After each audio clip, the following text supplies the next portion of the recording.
Pilot को जैसे ही अपने सामने कुछ अजीब और डरावना दिखाई देता है, अगले ही पल उनकी टक्कर से प्लेन के दोनों तरफ के इंजन ब्लास्ट करके बंद हो जाते हैं। पायलट बार बार इंजन को दोबारा चालू करने की कोशिश करता है, लेकिन कोई फर्क नहीं पड़ रहा था। प्लेन के अंदर बैठे 155 लोगों को इस खतरनाक स्थिति का जरा भी अंदाजा नहीं था। एयर होस्टेस यात्रियों को शांत करने की कोशिश कर रही थी। वो कह रही थी कि प्लेन बस तेज हवाओं में फंस गया है। को पायलट ने तुरंत इमरजेंसी चेकलिस्ट निकाली और देखने लगा कि दोनों इंजन फेल होने पर क्या करना है। पायलट ने तुरंत ग्राउंड कंट्रोल से संपर्क किया और मदद मांगी। कंट्रोल रूम को जैसे ही इसकी जानकारी मिली, उन्होंने फ्लाइट 10,549 को तुरंत वापस लौटने को कहा। थोड़ी देर बाद उन्हें एक रास्ता मिला जिससे शायद इंजन दोबारा चालू हो सकते थे, लेकिन पायलट की हर संभव कोशिश के बावजूद इंजन चालू नहीं हुए। अब प्लेन बहुत तेजी से नीचे गिर रहा था और नीचे पूरा शहर था। पायलट कैप्टन सैली तुरंत समझ गई कि एयरपोर्ट तक पहुंचना संभव नहीं है। अब उनके पास बहुत कम समय था और उन्हें तुरंत सही फैसला लेना था। अब प्लेन को नदी में उतारने का एक ही रास्ता बचा था, लेकिन अगर प्लेन का कोई भी हिस्सा जैसे उसकी बॉडी या विंग पहले पानी से टकराता तो पूरी फ्लाइट कुछ ही सेकंड में बिखर सकती थी। इसीलिए ग्राउंड कंट्रोल बार बार कह रहा था कि प्लेन को किसी नजदीकी एयरपोर्ट पर उतारो,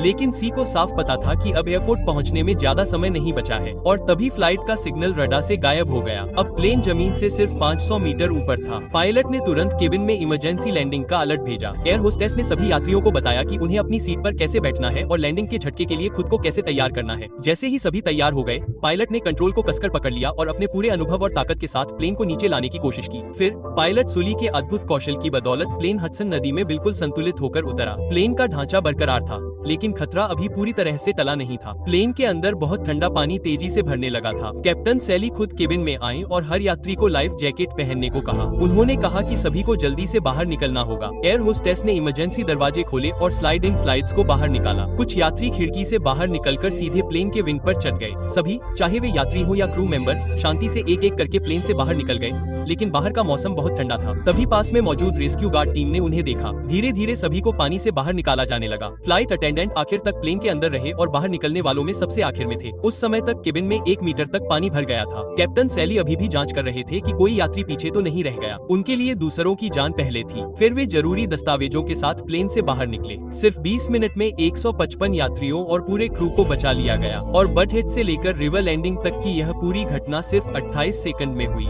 लेकिन इसके बाद एविएशन सेफ्टी बोर्ड ने पायलट सैली से पूछताछ शुरू कर दी। उनके इंजीनियरों ने डेटा देखा और कहा कि लैंडिंग से पहले बायां इंजन थोड़ा काम कर रहा था, यानी पायलट का ये कहना गलत था कि दोनों इंजन पूरी तरह से बंद हो गए थे। और आप क्या सोचते हैं?